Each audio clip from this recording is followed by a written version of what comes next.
I'll give you one example. We worked with a customer who has tons and tons of video footage from all kinds of concerts from years and years of shooting. That a lot of that data sat on colder storage. The problem is that when an event happens, when a certain pop star has a birthday or dies or something happens, all of the media outlets want to grab all of the old snippets from from those video footage to compile these retrospectives. Well, all of that is sitting on various forms of cold data, but they need it accessible instantly.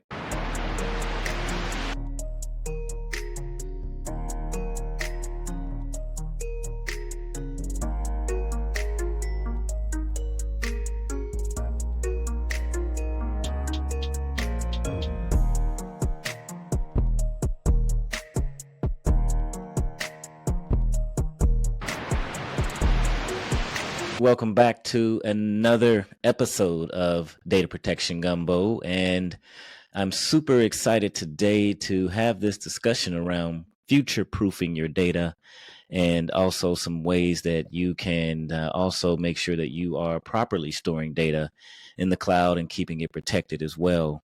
I have Gleb Budman on, who is the CEO and chairperson at Backblaze on today. So welcome to the Gumbo, Gleb. How are you? Thanks, Demetrius. Good to see you. Good to be on here. I always like to ask my guests to tell the audience who you are and guess what's your mission right now. Yeah, so I'm also one of the founders. So I've been working on Backblaze for about 17 years now, all the way back since 2007. We actually, my co-founders and I actually worked on two other tech companies before in the years past, and both of those were venture funded. Both of those were successfully acquired. One was in the early AI space. One was in the email security space. And then we started Backblaze to help everybody with all the crazy exponential growth in data and all the things you need to do with it. So our mission fundamentally is making it astonishingly easy to store, protect, and use your data. Awesome. That's a great mission. We need missions like that today because data is not going to shrink, and also privacy and compliance and regulations and ransomware, things like that are continuing to just grow like wildfire. So let's talk a little bit about, you mentioned your history, and you're also one of the founders as well. And Backblaze has a fascinating journey just from being a bootstrap company to also going public as well. What were the most significant challenges that you faced along the way? And also, how did you maintain focus on your vision to kind of stay true there? So it's certainly been a journey. The five of us started the company in 2007. We originally were starting the company to just make it really easy to have backups of your data. And that was the original idea. We were going to originally put that data on Amazon. And then we did the math and realized that we were going to lose money on every single customer based on how much Amazon was going to charge us. So that actually set us down the path of designing and building our own cloud storage infrastructure to support what we were trying to service for our customers. In terms of the bootstrapping piece of it, so the prior two companies, like I said, were venture funded. When we started Backblaze, we actually said, we're going to do it differently. We're going to quit our jobs, start Backblaze, commit to each other for 1 year with no salary, just to focus on building the company. And what we said was we wanted to focus on the customers, the product, and the culture. And we were going to go 1 year with no salary. And then we were hoping that at the end of that year, 1 year, we could start paying ourselves salary. In reality, we went for a year with no salary, then another half year with no salary, then about a year at minimum wage, then another year at roughly 2 times minimum wage. And so it was a lot of not just blood, sweat, and tears that we put into Backblaze, but a lot of going without any money as well. So fundamentally, that was because we believed in what we're trying to solve, and felt like we really wanted to make it happen. So it took a lot to do that. And we wrote on the whiteboard originally when we were all sitting around at that point saying, well, what are the outcomes for this company? And we said, well, maybe we'll stay private forever. Maybe we'll raise some venture funding. Maybe we'll get acquired. Maybe the company will go public. Mm-hmm. But in reality, Demetrius, the idea of taking the company public didn't feel real at the time. It was just one of the things that companies do. And it wasn't until some number of years later when we looked at it and said, you know what, I think that there really is the possibility to take the company public. And in part, the reason we decided we wanted to go down that path was we had put in blood, sweat, and tears to do it. We had all these customers who loved the company. We had employees who loved the company. We had partners who loved the company. And we felt like if it gets acquired, potentially all of that vaporizes. We wanted to build a long-term, independent public company that would be around for forever. And so that was the path. You're definitely on that path. And you actually went public when? Was it around 2021? It was in November of 2021. We took the company public, and we definitely got lucky with that timing, because certainly the markets were not friendly to companies trying to go public in 22 and 23. Yeah, I think back, I was looking at some of the history. I saw AWS, of course, were the pioneers. Of course, they had a head start and got out front as far as storing data in the cloud and kind of turning that into a whole solution and portfolio or platform that a lot of people use today. And then a couple of years after that, you and your cohorts there founded Backblaze, right? So you were kind of in that early trend as well. And you knew and felt, you know what, this seems like something that we should jump on board and at least see if we could do some, have some cost efficiencies, and also maybe try to get some of the smaller customers right, or some of the mid-market customers as well. And so I definitely take my hat off to you for that. One of the things that people definitely thought we were crazy in terms of trying to build something and compete with Amazon. And at the time we said, it's not about specifically competing with Amazon. It's just, this is what our customers are asking us for. And so how do we support our customers?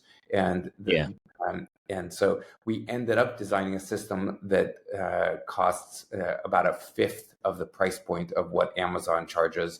And we offer free egress and more. But that really was driven less about trying to compete with Amazon initially, and more about just what do our customers want from us. Yeah. Okay. And also, I wanted to ask you as well, there's a lot of trends that are happening right now. And particularly, of course, I mentioned earlier that we have lots of data. The volume of data generated today is just crazy. And what are some of the trends that you're seeing in how organizations manage this explosion of data? And how do you think that these trends will evolve in the next, I won't even say 5 years, because that's just way too far out, but let's say over the next year, since things are moving so fast? So certainly the volume of data that's getting created is pretty wild. And it's been created from all the different sources that it used to be. It used to be that data would get created because you're typing a Word document, or because you're taking a photo, or because you're creating shooting a video. Now, all the Gen AI is also generating data at a large pace. And all of the models that are getting trained in AI need a tremendous amount of data to get trained. So the volume of data is certainly exploding. I think one of the things that we're seeing is the complexity of how you need to deal with that data is also increasing. And you mentioned some of the items, but there are increasing privacy regulations and data regulations that companies need to adhere to, while at the same time protecting that data from attacks, ransomware and cybersecurity attacks, and at the same time as that, trying to take advantage of that data, because one of the key differentiators, one of the key ways that companies succeed is by making the best use of the data they have. So they can't just stick it in an archive and say, okay, it's safe because it's just sitting on tape somewhere. Then you're not using it. So the companies are increasingly trying to actually get access to and have the data be available in real time. And then the last part of it is the cost implications. So because you have more and more data, because you're using it more and more, all of those things are driving up expenses at a time where a lot of companies are looking for, how do I increase my margin? How do I decrease my costs. And so they're trying to figure out how to do that. So that's the complexity in the trend lines for a lot of companies out there as it relates to their data. And I know we used to have some themes around watching cost and efficiencies just around cost. And it used to be a big thing where everyone used to talk about, what that costs were. And so just talking about balancing cost. And then you also want to make sure if you're cutting costs that you still have that performance that you need and also the simplicity that you need as well. So I want to ask, what about with, let's say, data storage solutions that are often caught between that affordability and high performance? You need these IOPS. You need to be able to get the data back up quicker. What do you think is the right balance for businesses and especially, let's say, SMBs to strive for when it comes to cost, performance, and simplicity? Yeah, so it's certainly there's a certain part of it which is understanding what data you have and what you need to do with it. The thing that's made that more complicated is it used to be that the line was more crisp between data sets. So you had the data that you knew you were actively working with, and you wanted that on some type of hot storage that was available and high performance. And then you had the data that you weren't actively working with, and you could put that on more archival type tiers. One of the things that's gotten more complex is that because you want to train your information, and because a lot of times the data that you haven't used for a while is still all of a sudden necessary. So I'll give you one example. We worked with a customer who has tons and tons of video footage from all kinds of concerts from years and years of shooting. That a lot of that data sat on colder storage.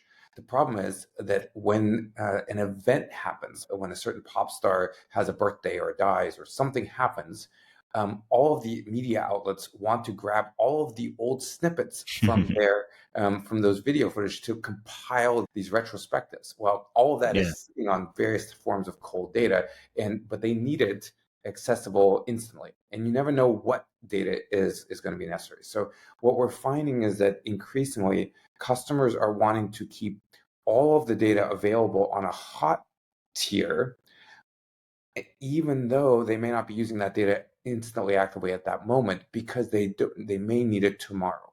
And so that's one of the challenges. The other thing that we're seeing is that it used to be what we call Cloud 1.0. Cloud 1.0 is where customers had all their data inside of one single cloud, AWS or Google or something. And now increasingly we're seeing the world shift to Cloud 2.0, where customers are saying, I want my data here, but I also need to use it with the GPUs that are over there. I need to use it with the model that's over there. I need to use it with this other service that's over here, whether that's GPUs, CDNs, edge compute, all the different things. And so in order for that to be the case, they need to get their data in different places. And egress fees from these traditional cloud providers are one of the things that's preventing them and driving up their costs. So what we're seeing is, and one of the reasons why Backblaze has leaned into offering low-cost, high-performance storage with no egress, is because that's what customers are saying they need, right? They need their data available so they can use it how they want, but they also need to be able to get it to wherever they need it to go. And so that's the structure that we're trying to address, because that's where things are headed for the customers. Okay. Very, very insightful there.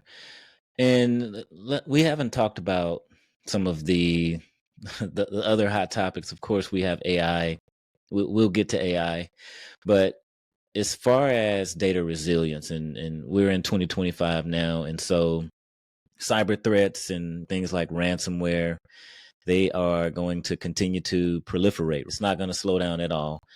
But what advice would you give to organizations looking to build resilient data management and also recovery strategies in this current landscape that we're in now? Because there's a lot of changes that are happening, like day by day, and every day you can't imagine like what's going to happen globally, right? Geopolitical things to worry about, lots of changes around in the U.S.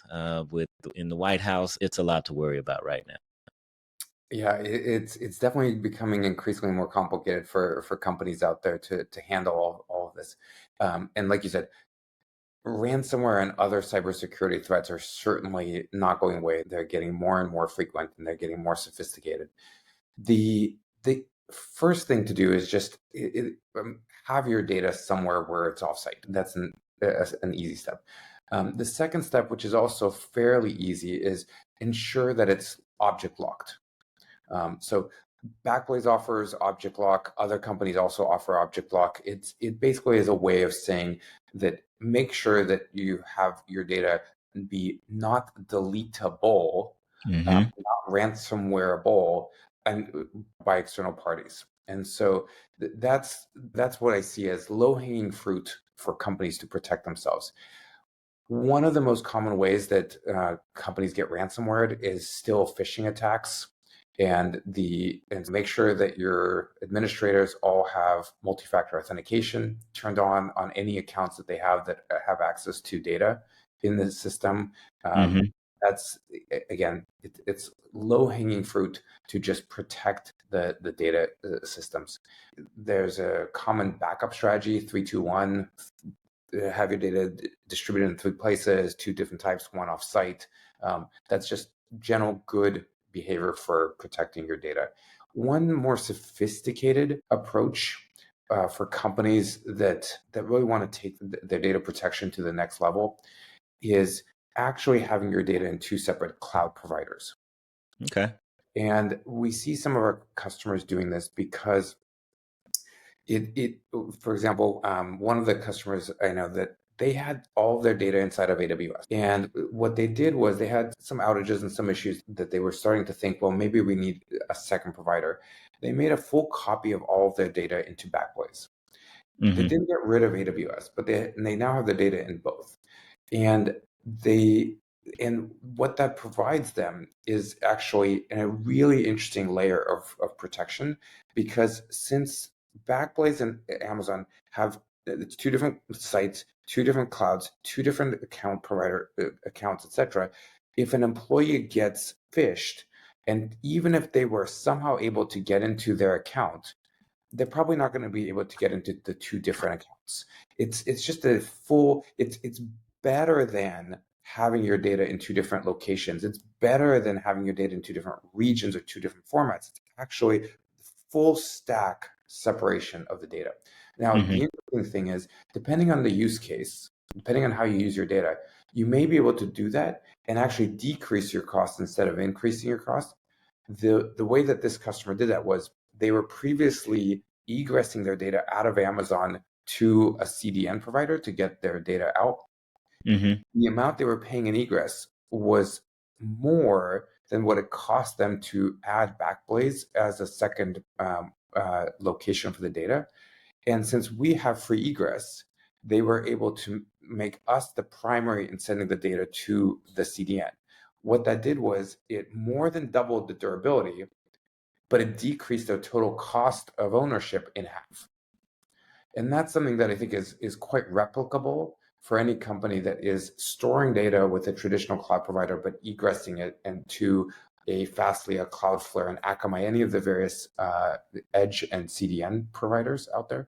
So Mm-hmm. it's a great way of making sure that the data is incredibly resilient from various kinds of attack. There's a new data center that came online, right? New Canadian data center back a few weeks ago. We did. So, what are your views on kind of where we're headed? It seems like we're going to be landlocked and energy locked, and I mean, it's going to be a lot of challenges for infrastructure around data centers. And I've also seen nuclear energy, right? That's a big game, lots of billions of dollars due to AI that's consuming all the resources, and everyone's hungry for power. What advice would you give to someone out there that is looking for a data center space and just trying to keep up with the future of where power and energy and sustainability is headed? So I think it depends on the customer type and what your customers or the listeners are trying to do. I think many customers are not needing to worry about that directly because they're relying on cloud, and the cloud providers are then responsible for figuring that out, right? So whether it's Amazon, Google, Backblaze, it's our responsibility to take care of figuring out the locations, figuring out how to get enough power, et cetera.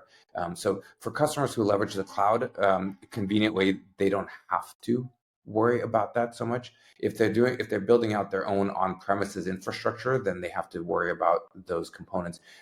Data centers are very full, especially in popular areas. There's less than 1% vacancy in a lot of the major metropolitan areas for data centers.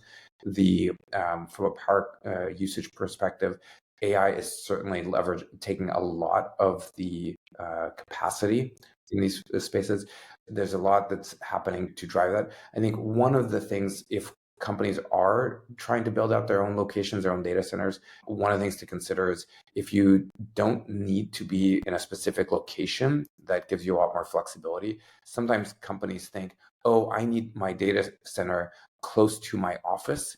And I've asked them before, where are all your customers? Oh, well, our customers are all over the world. Your customers are all over the world accessing the data center. Why do you need a data center that's close to your office? And sometimes they do because that's where the people are, and the people are the ones who are changing systems, et cetera.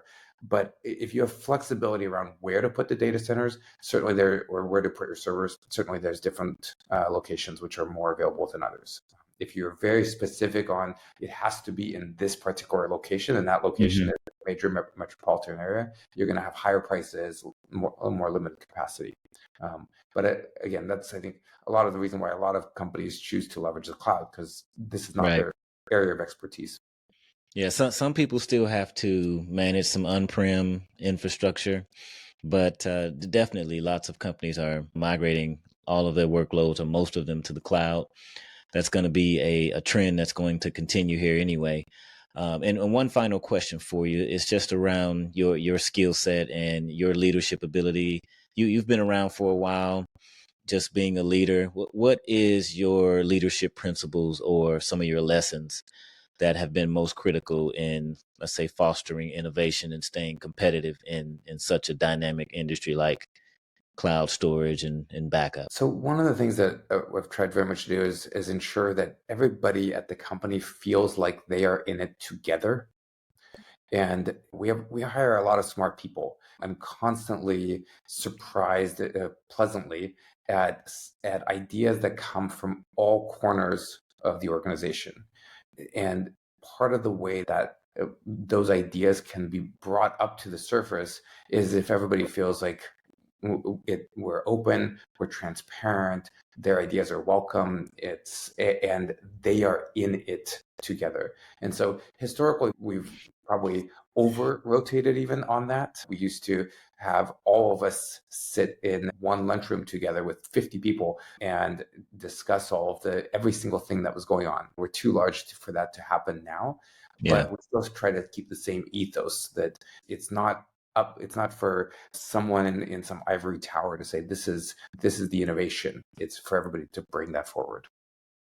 Okay, and a final plug for you, maybe details around maybe accessing Backblaze, or a book that you've written or that you're working on, something you're working on or that you would like to share with the Gumbo audience.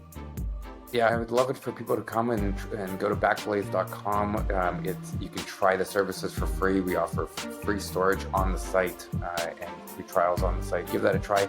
Also, I would recommend backblaze.com/blog. We have one of the most widely read storage blogs on the planet, about 3 million people a year. One of the things that we publish on there are hard drive reliability statistics. People love that. We have a few 100,000 hard drives in our system. We track their durability carefully, and we publish statistics on all of that and insights. And there's one coming up soon on our site. And so that's another fun place to just learn more about storage in general.